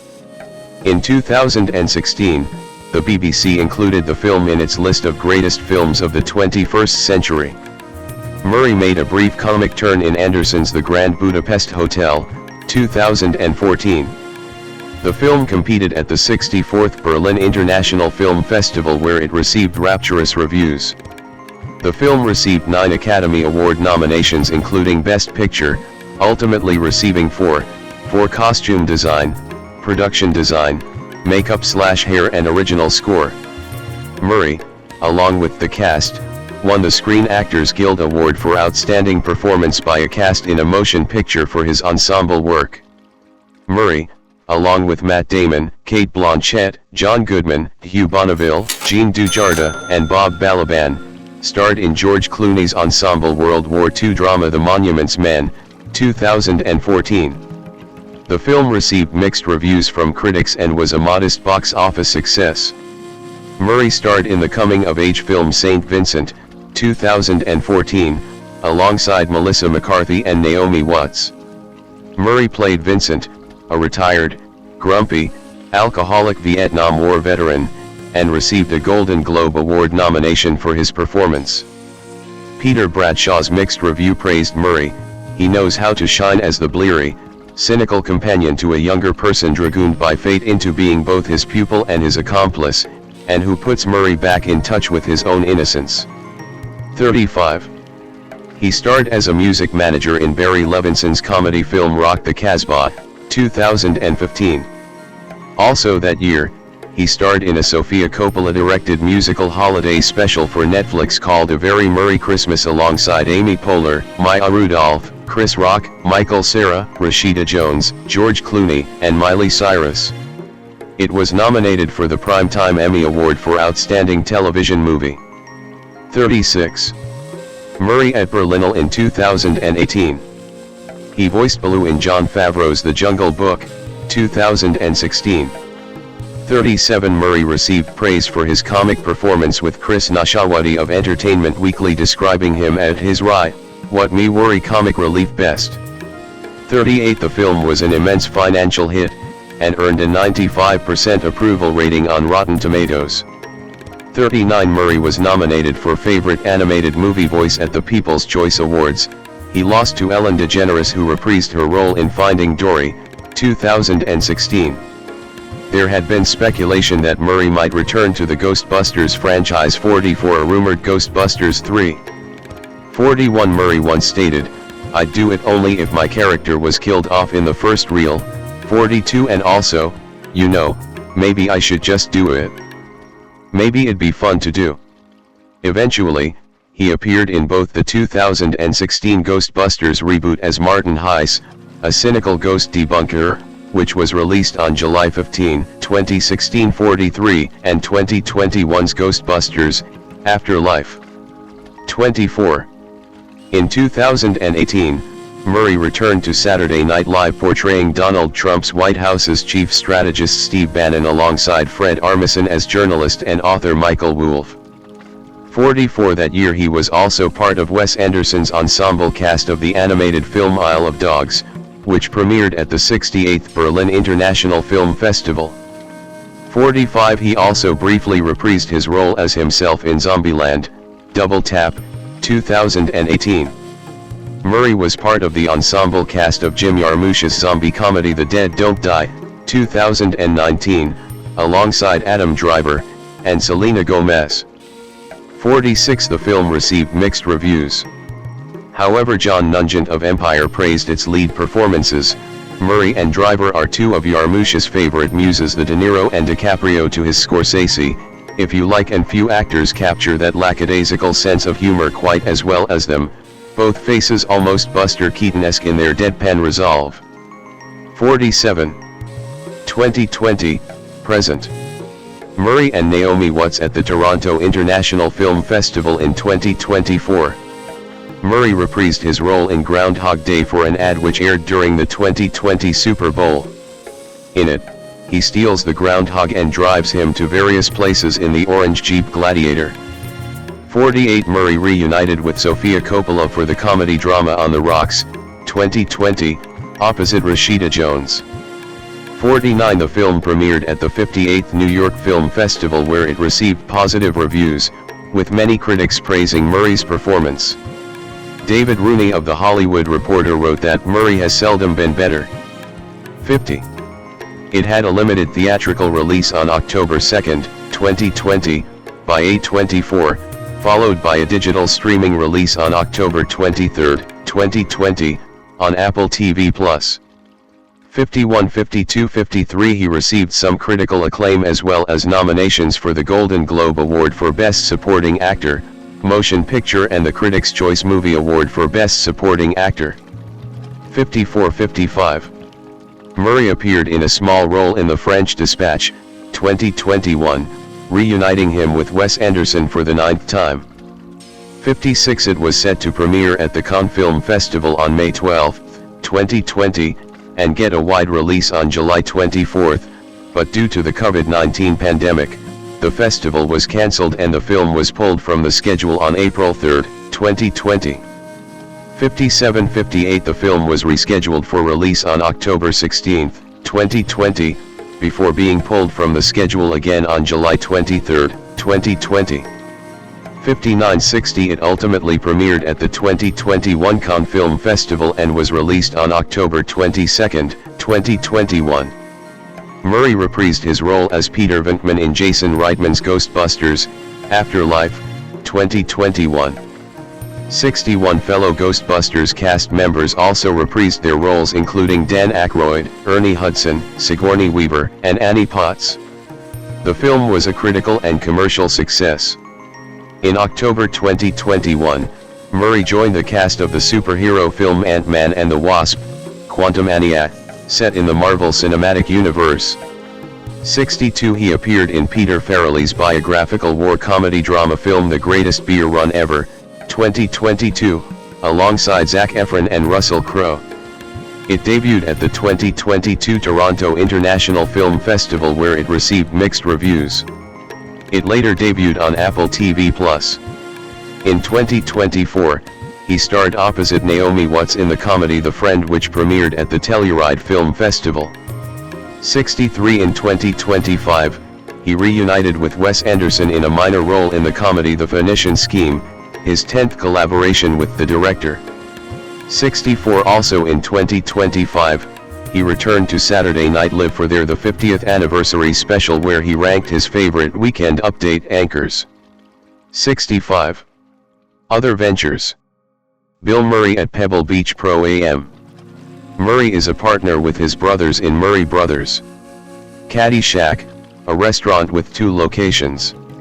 In 2001, they opened a location at the World Golf Village near St. Augustine, Florida. 66 The second location opened in 2018, inside the Crown Plaza Rosemont Hotel near the O'Hare International Airport. 67 In 1978, Murray appeared in 2 at-bats 68 for the Grays Harbor Loggers minor league baseball team, credited with 1 hit and a lifetime batting average of .500. 69-70. He founded and was part owner of the St. Paul Saints, a minor league baseball team of the International League and the AAA affiliate of the Minnesota Twins. Bill occasionally traveled to St. Paul, Minnesota to watch the team's games. 71 Murray sold his interest in the Saints in 2023. 72 As part of the Gold Clang Group, he owns or owned part of the Charleston Riverdogs 73, the Hudson Valley Renegades 74 and the Brockton Rocks. 75 He has invested in a number of other minor league teams in the past, including the Utica Blue Sox 76, the Fort Myers Miracle, the Salt Lake Sting, APSL, the Catskill Cougars 77 and the Salt Lake City Trappers. 78 In 2012, he was inducted into the South Atlantic League Hall of Fame for his ownership and investment activities in the league. 79. On his birthday in 2016, Murray, along with his brother Joel, launched an apparel brand called William Murray Golf. 80 In 2017, Murray recorded a studio album entitled New Worlds featuring singing and literary recitations with classical musicians. 81 The album was released on vinyl, CD, and digital through Verve Records. In 2022, Murray recited poetry and sang with the cellist Jan Vogler, in a recorded production of New Worlds, The Cradle of Civilization, which was released in cinemas. 82. Public image. Murray's popularity has been such that he holds an iconic status in American popular culture. Murray's eccentric style of comedy, both on screen and in his personal life, has caused him to be seen as a folk hero to many, making him a significant meme in various media including books and the internet.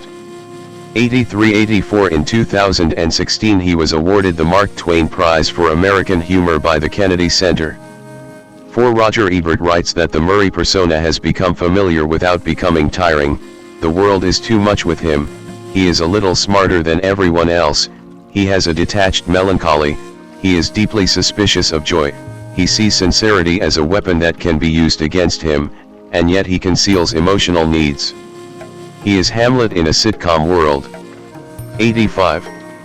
Whilst declaring him an ideal Beckettian actor, perfectly suited for Waiting for Godot, theatre scholar Octavian Saiu, who hosted a special dialogue with Murray and Peter Bradshaw in 2025, spoke about Murray's incredible ability to not only make people around him look good, but to bring out the light in them. 86. Personal life. Eric Clapton and Murray kicking off the Crossroads Guitar Festival in 2007. Being very detached from the Hollywood scene, Murray does not have an agent or manager and reportedly only fields offers for scripts and roles using a personal telephone number with a voice mailbox that he checks infrequently. 87 This practice has reportedly prevented him from participating in films such as Who Framed Roger Rabbit, Monsters Incorporated, The Squid and the Whale, Charlie and the Chocolate Factory, and Little Miss Sunshine. 88 89 90 91 When asked about this practice, however, Murray seemed content with his inaccessibility, stating, "It's not that hard. If you have a good script, that's what gets you involved. People say they can't find me. Well, if you can write a good script, that's a lot harder than finding someone. I don't worry about it, it's not my problem." 92.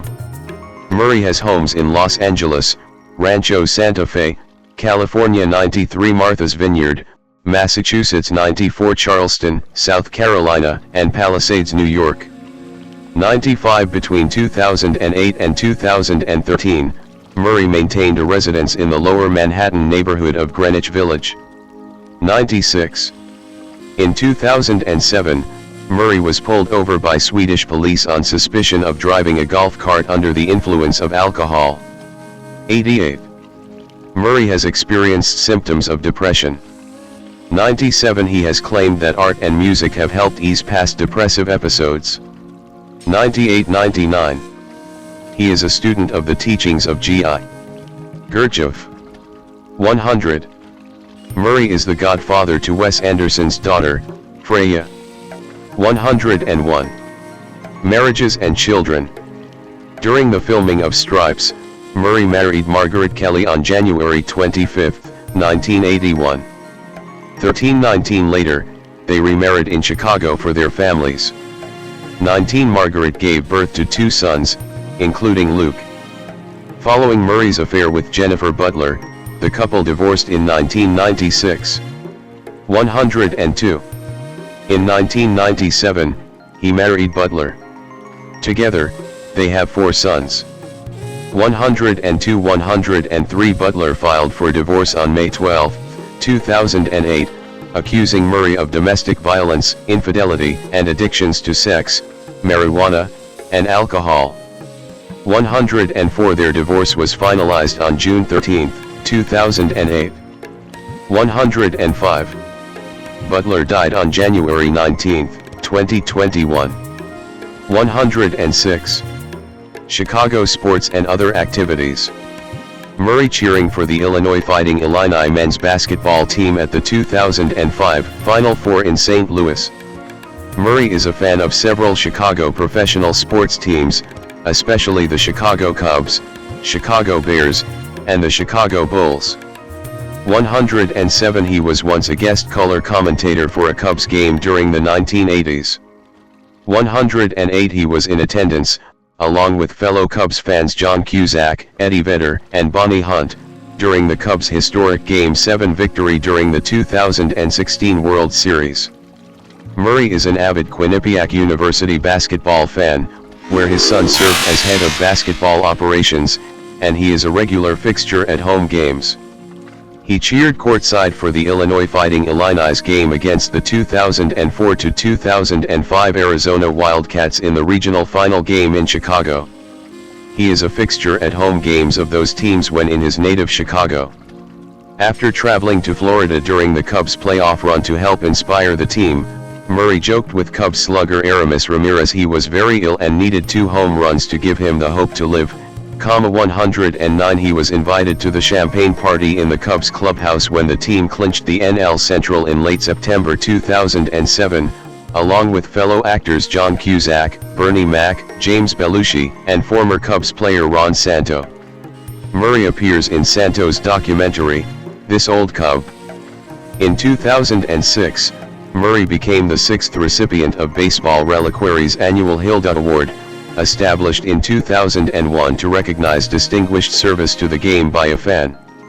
110 He sang Take Me Out to the Ball Game during a 2016 World Series game at Wrigley Field. 111 As a Chicago native, Murray appeared at the 50th Annual Chicago Air and Water Show in August 2008. He performed a tandem jump with the U.S. Army parachute team Golden Knights. 112 He was the MC for Eric Clapton's Crossroads Guitar Festival on July 28, 2007, where he dressed in various guises of Clapton as he appeared through the years. He served as MC again in 2010 and once more in 2019.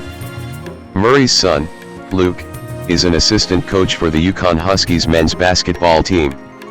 Murray has attended several of their games, such as during their championship run in the 2023 NCAA Division I men's basketball tournament. 113 Feuds and misconduct allegation. Murray has been known for his mood swings, leading Dan Aykroyd to refer to him as the Murray Cane. 88 114 115 Murray has said of his reputation, I remember a friend said to me a while back, "You have a reputation." And I said, "What?" And he said, "Yeah, you have a reputation of being difficult to work with." But I only got that reputation from people I didn't like working with, or people who didn't know how to work, or what work is. Jim, Wes, and Sophia, they know what it is to work, and they understand how you're supposed to treat people. 116 117 118 In the book Live from New York, An Uncensored History of Saturday Night Live, Chevy Chase recalls being confronted by Murray shortly before an SNL broadcast in 1978, in which Chase had returned to guest host. 119 120 Murray later said of the incident, "It was an edible thing, a rupture. Because we all felt mad he had left us, and somehow I was the anointed avenging angel, who had to speak for everyone. But Chevy and I are friends now. It's all fine." 121 The two went on to star together in Caddyshack, which was shot the following year. Over his career, Murray has gotten into combative disagreements and feuds with several actors including Sean Young 122 Nick Nolte 123 Seth Green 124 Rob Schneider 125 Geena Davis 126 127 Lucy Liu 128 129 Angelica Houston 130 Richard Dreyfuss 131 132 as well as with film director Mick G 133 and producer Laura Ziskin. 114 134 135 136 Murray has said in interviews that he and film director Richard Donner did not get along well while filming Scrooged. 137 138 131 139 Donner said of Murray, He's superbly creative, but occasionally difficult as any actor. 140. Murray also had a falling out with film director and longtime collaborator Harold Ramis during the production of Groundhog Day. According to screenwriter Danny Rubin, they were like two brothers who weren't getting along. They had creative differences which ultimately ended their fruitful film collaboration in 1993. 141. Murray eventually reconciled with Ramis just before his death in February 2014 and honored him at the 86th Academy Awards. 142, 143, 144, 145. Lost in Translation. Director Sofia Coppola said that Scarlett Johansson and Murray did not get along during filming, but despite this, she stated that he was a lot of fun to work with on the production. 146. Johansson elaborated, saying that Murray was in a hard place and that they have reconciled. 147. In April 2022, production of Being Mortal was suspended after Murray was accused of unspecified inappropriate behavior, with the woman receiving a private settlement of $100,000 from Murray. 148, 149, 150, 151, 152, 153, 154, 155. In 2025, Murray elaborated what happened, saying, "I was wearing a mask, and I gave her a kiss, and she was wearing a mask. It was something that I had done to someone else before. I thought it was funny, and every time it happened, it was funny. I don't go too many days or weeks without thinking of what happened in Being Mortal." 156. Murray has been defended by longtime collaborator Wes Anderson amid the misconduct claims. 157, 158. Johansson also defended him, saying that his experiences during COVID-19 and the misconduct allegation have both changed and humbled him, and that they have led up to him being held accountable for that kind of behavior. 159. Religious beliefs. Murray stated in a 1984 interview, "I'm definitely a religious person, but it doesn't have much to do with Catholicism anymore. I don't think about Catholicism as much." 160. In a 2014 interview, Murray expressed affection for the traditional Latin Mass and expressed concerns about some of the changes within the Mass of Paul VI. "I'm not sure all those changes were right. I tend to disagree with what they call the new Mass. I think we lost something by losing the Latin. Now if you go to a Catholic Mass even just in Harlem, it can be in Spanish, it can be in Ethiopian, it can be in any number of languages. The shape of it, the pictures, are the same but the words aren't the same." 161. Political views. Murray donated $1,000 to former Governor of Nebraska Bob Kerry's successful election to the United States Senate in 1988. 162. During the 2000 presidential campaign, Murray supported Green Party candidate Ralph Nader. 163. In a 2018 interview, Murray sarcastically praised the Trump tax cuts, opining them to be a great thing for the corporations. 164, 165. Philanthropy. In 1987, he donated money to help build the Natalie Salmon House, which provides affordable housing for low-income seniors. Michael and Lilo Salmon, the founders of Housing Opportunities and Maintenance for the Elderly, Home, said Murray performed miracles for them. Sir Ben Kingsley, born Krishna Pandit Banji, December 31, 1943, is an English actor. He has received various accolades throughout his career spanning 5 decades, including an Academy Award, a BAFTA Award, a Grammy Award, and 2 Golden Globe Awards, as well as nominations for 4 Primetime Emmy Awards and 2 Laurence Olivier Awards. Kingsley was appointed Knight Bachelor in 2002 for services to the British film industry. He was awarded a star on the Hollywood Walk of Fame in 2010 too, and received the Britannia Award in 2013. 3. Born to an English mother and an Indian Gujarati father with roots in Jamnagar, Kingsley began his career in theatre, joining the Royal Shakespeare Company in 1967 and spending the next 15 years appearing mainly on stage.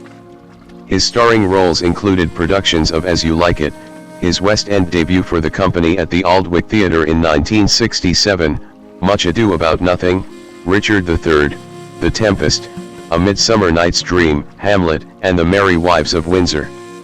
Also known for his television roles, he received 4 Primetime Emmy Award nominations for his performances in Murderers Among Us, The Simon Wiesenthal Story, 1989, Joseph, 1995, and Frank, The Whole Story, 2001, and Mrs. Harris, 2006. In film, Kingsley is principally known for his starring role as Mahatma Gandhi in Richard Attenborough's Gandhi, 1982, for which he won the Academy Award for Best Actor and BAFTA Award for Best Actor in a Leading Role. For his portrayal of Itzhak Stern in Steven Spielberg's Schindler's List, 1993, he received a BAFTA Award for Best Actor in a Supporting Role nomination. He was Oscar nominated for Bugsy, 1990, Sexy Beast, 2000, and House of Sand and Fog, 2003. His other notable films include Maurice, 1987, Sneakers, 1992, Searching for Bobby Fischer, 1993, Death and the Maiden, 1994, Twelfth Night, 1996, Tuck Everlasting, 2002, Elegy, 2008, Shutter Island, 2010, and Hugo, 2011. Kingsley played the character of Trevor Slattery in the Marvel Cinematic Universe, appearing in Iron Man 3, 2013, All Hail the King, 2014, Shang-Chi and the Legend of the Ten Rings, 2021, and the upcoming Disney Plus series Wonder Man, 2026. He also acted in the blockbusters Prince of Persia, The Sands of Time, 2010, and Ender's Game, 2013.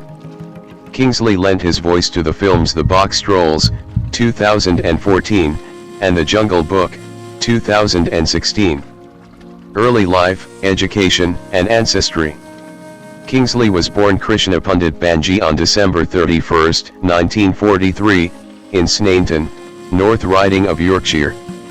456. His mother, Annalina Mary, née Goodman, 1914 to 2010, was an English actress and model, and she later gave birth to a second son called Satrudin Banji, who later practiced as a psychiatrist in Devon.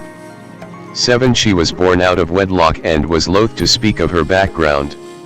8, 9, 10. His father, Rahimtullah Harji Banji, 1914 to 1968, was born in Zanzibar, now part of Tanzania, to a family originating from the Indian city of Jamnagar, of Koja Gujarati descent. 11, 12. Kingsley grew up in Pendlebury, Lancashire. Although his father was a Gujarati Koja who practiced Ismaili Shia Islam, Kingsley was not raised in his father's faith. He is a Quaker. 13, 14. He was educated at Manchester Grammar School, where one of his classmates was actor Robert Powell. 15. Kingsley went on to study at De La Salle College in Salford, which later became home to the Ben Kingsley Theatre. While at college, he became involved in amateur dramatics in Manchester, making his professional stage debut on graduation, aged 23. Kingsley's paternal grandfather, Harji Banji, was a successful spice trader who had moved from India to the Sultanate of Zanzibar, where Kingsley's father lived until moving to the United Kingdom at the age of 14. 16, 17, 18. Kingsley's maternal grandfather was believed by the family to have been of Russian or German Jewish descent, while his maternal grandmother was English and worked in the garment district of London's East End. 19. Kingsley stated in 1994, "I'm not Jewish, and though there might be some Russian Jewish heritage way back on my mother's side, the thread is so fine there's no real evidence." 20. In 2016, he suggested that his maternal grandmother was impregnated by a Russian Jewish immigrant who later abandoned her, which led her to become a vile anti-Semite. 14. Career. 1967 to 1981, stage work and early career. After graduating, in 1966, Kingsley was approached by music producer and manager Dick James. James, who was the publisher of the Beatles, offered to mold Kingsley into a pop star. Kingsley declined James' offer, and instead chose to join the Royal Shakespeare Company, RSC, in 1967 after an audition before Trevor Nunn. 21, devoting himself almost exclusively to stage work for the next 15 years, he made his West End debut for the company at the Aldwych Theatre in 1967 in a production of As You Like It. 22 further productions for the RSC included Much Ado About Nothing, Richard III, The Tempest, A Midsummer Night's Dream, starring in Peter Brook's acclaimed 1970 RSC production as Demetrius, Hamlet, and The Merry Wives of Windsor. 22. In the 1960s, Kingsley changed his name to Ben Kingsley, fearing that a foreign name would hamper his career. 23-24 He told the Radio Times, "As soon as I changed my name, I got the jobs. I had one audition as Krishna Banji and they said, 'Beautiful audition, but we don't quite know how to place you in our forthcoming season.' I changed my name, crossed the road, and they said, 'When can you start?'" 25. In 1971 Kingsley made his Broadway debut playing Demetrius in the revival of William Shakespeare's A Midsummer Night's Dream, acting with Patrick Stewart, Francis de la Tour and Martin Best. 26 He played Mosca in Peter Hall's 1977 production of Ben Jonson's Volpone for the Royal National Theatre. In 1981 he returned to Broadway playing the title role in the Raymond Fitzsimmons play Edmund Kean, 1983. 27 He played Willie Loman in a 1982 Sydney production of the Arthur Miller play Death of a Salesman opposite Mel Gibson. Kingsley began his transition to film roles early on, making his feature film debut playing a supporting role in the British action thriller Fear is the Key in 1972. Kingsley continued to play small roles in both film and television, including a role as Ron Jenkins on the soap opera Coronation Street from 1966 to 1967 and regular appearances as a defense counsel in the long-running British legal program Crown Court. In 1974 he played Tedious in a taped performance of the William Shakespeare play Antony and Cleopatra with the Royal Shakespeare Company. He acted alongside Patrick Stewart and Tim Pigott-Smith. 28 In 1975, he starred as Dante Gabriel Rossetti in the historical drama The Love School and appeared in the TV miniseries Dickens of London the following year. 1982 to 1998, transition to film and television. A turning point in Kingsley's career came with the historical biographical epic drama film Gandhi, 1982, directed by Richard Attenborough, in which Kingsley played the titular role of the anti-colonialist activist and peacemaker Mahatma Gandhi. The film was a critical and financial success, with film critic Roger Ebert of the Chicago Sun-Times praising the casting of Kingsley in the lead role, writing, "Makes the role so completely his own that there is a genuine feeling that the spirit of Gandhi is on the screen." Kingsley's performance is powerful without being loud or histrionic. He is almost always quiet, observant, and soft-spoken on the screen, and yet his performance comes across with such might that we realize, afterward, that the sheer moral force of Gandhi must have been behind the words. 29. Kingsley went on to win numerous accolades for his performance, including the Academy Award for Best Actor, the BAFTA Award for Best Actor in a Leading Role, and the Golden Globe Award for Best Actor, Motion Picture Drama for his performance. 23. Kingsley in Sweden, 1983. Following the success of the film Gandhi, Kingsley appeared in a variety of films, including the 1983 British drama film Betrayal, which was an adaptation of the 1978 play of the same title by Harold Pinter and also features actors Jeremy Irons and Patricia Hodge. 30. For this performance, Kingsley won the Evening Standard British Film Awards. 31. In 1985, Kingsley appeared in the John Irvine-directed British drama Turtle Diary, which co-starred Glenda Jackson. This film was based on the 1975 novel of the same title and was adapted for the screen by Harold Pinter. Sheila Benson of the Los Angeles Times praised their performances, writing, "No filmic cliches, No swelling musical score, these are no little people who melt into each other's arms, but blessedly real people, who get exhausted and don't talk all the time. 32. During that same year, he appeared in the BBC adaptation of Silas Marner as the titular character. In 1987, Kingsley acted in the Merchant Ivory costume drama Maurice. This film was adapted from the 1971 novel of the same title by E.M. Forster, and it also features the actors Hugh Grant, Rupert Graves, Simon Callow, and Denholm Elliott. 33. The following year, Kingsley played multiple roles including the Russian composer Dmitri Shostakovich in Testimony, Basil Pascali in Pascali's Island, and Dr. John Watson in Without a Clue. Kingsley at the Venice Film Festival, 1990. In 1991, Kingsley was nominated for an Academy Award for Best Supporting Actor for his portrayal of the organized crime figure Meyer Lansky in Bugsy.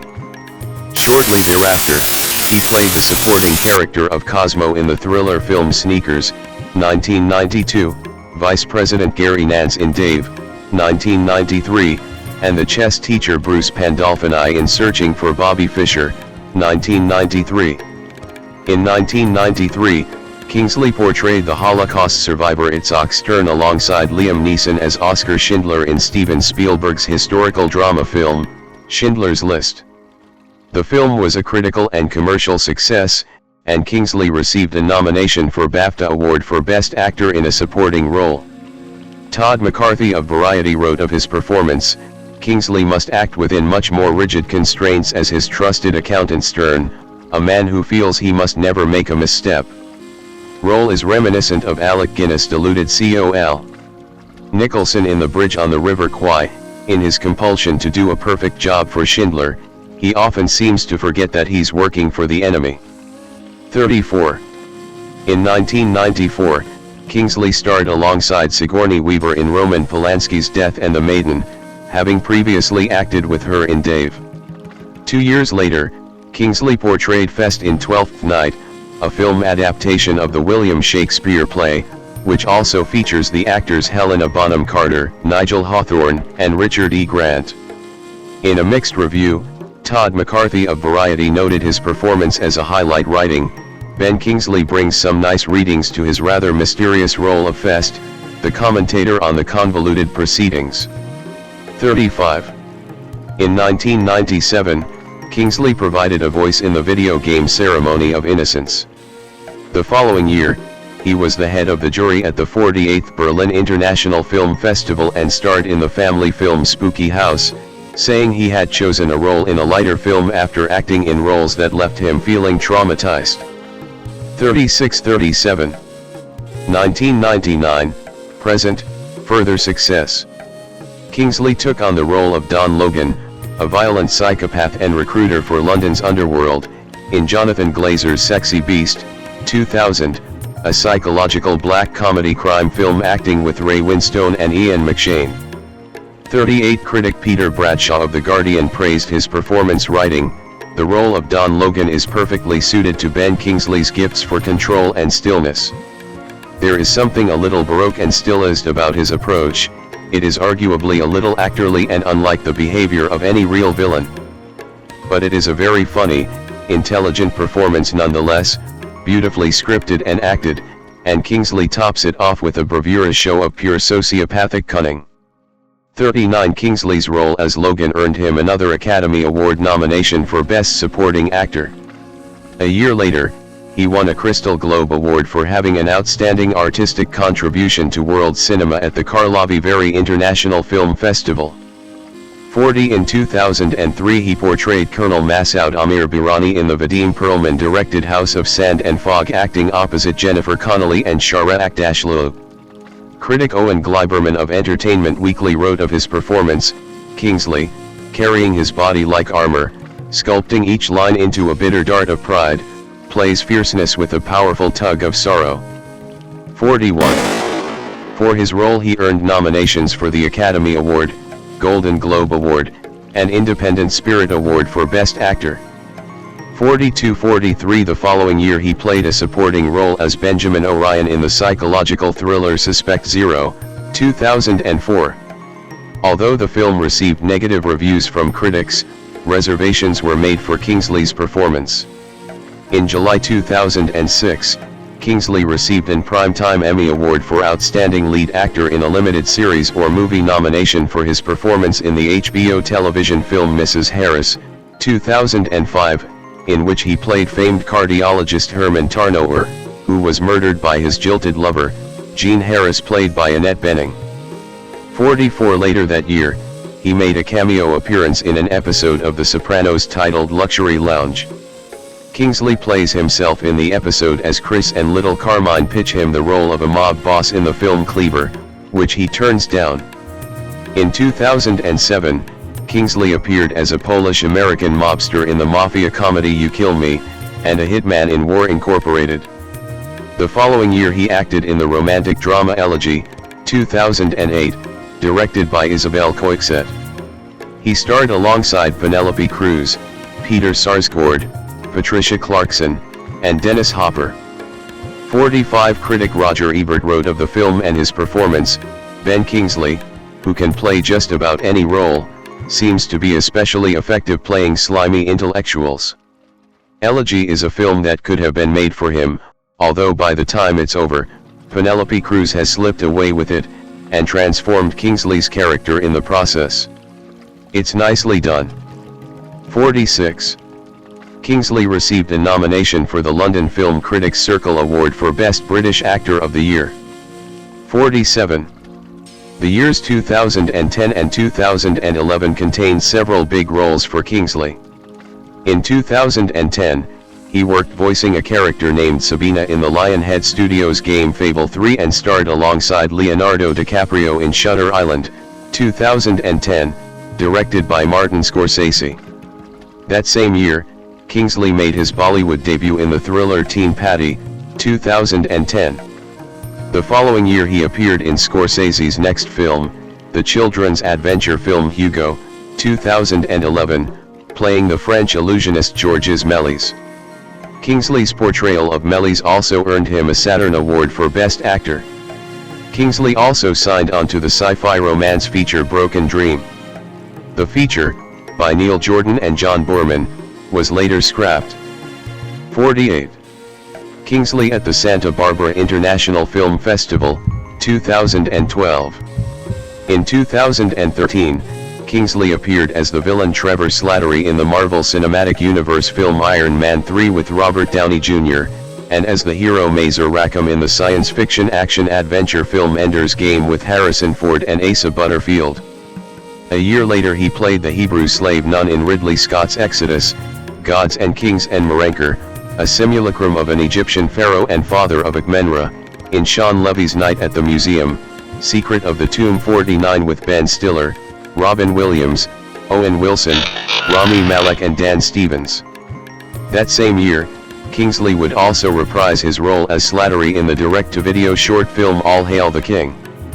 In 2015, Kingsley portrayed a Sikh driving instructor in the film Learning to Drive. 50. He voiced Bagheera in the live-action adaptation of Jon Favreau's The Jungle Book, 2016, a remake of the original 1967 film shared cast with Bill Murray, Idris Elba, Lupita Nyong'o, Scarlett Johansson, and Christopher Walken. 51. Kingsley also recorded Yogananda's autobiography of a yogi in book-on-tape format.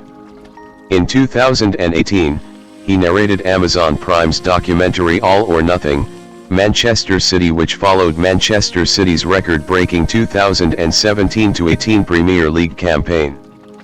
52. And served as the voice of General Woundward in the BBC adaptation of Watership Down. 53. In 2021, Kingsley reprised his role as Trevor Slattery in the film Shang-Chi and the Legend of the Ten Rings. 54. 2 years later, he also acted in Wes Anderson's The Wonderful Story of Henry Sugar, a film adaptation of a short story by Roald Dahl, and starred opposite Ralph Fiennes, Dev Patel, and Benedict Cumberbatch. This film went on to win the Academy Award for Best Live-Action Short Film. 55. In 2025, Kingsley played Ibrahim Arif in a film adaptation of Richard Osman's multi-award-winning Thursday Murder Club series. 56. Personal life. Kingsley, third left, and the cast of the children's monologues at the Old Vic Theatre, 2010. Marriage and family. Kingsley has been married 4 times and has 4 children, Thomas Banji and artist Jasmine Banji, with his first wife, actress Angela Morant, and Edmund Kingsley and Ferdinand Kingsley, both of whom became actors, with his second wife, theatrical director Alison Sutcliffe. 57. He divorced his third wife Alexandra Christman in 2005, having been deeply shocked after pictures of her kissing another man surfaced on the internet. 58. On September 3, 2007, Kingsley married Brazilian actress Daniela Lavender at Ingham Hall in Northley, Oxfordshire. 59. Charity. Kingsley appeared in a production of the children's monologues in 2010 on stage in London alongside Benedict Cumberbatch, Tom Hiddleston, Gemma Arterton, and Eddie Redmayne. 60. It was performed on behalf of Dramatic Need, a charity that sends international arts professionals, such as musicians, artists, and actors, to host workshops in underprivileged and rural communities in Africa. 61. Acting credits and accolades. Main articles: Ben Kingsley on screen and stage and list of awards and nominations received by Ben Kingsley. Kingsley's handprints at Leicester Square, London.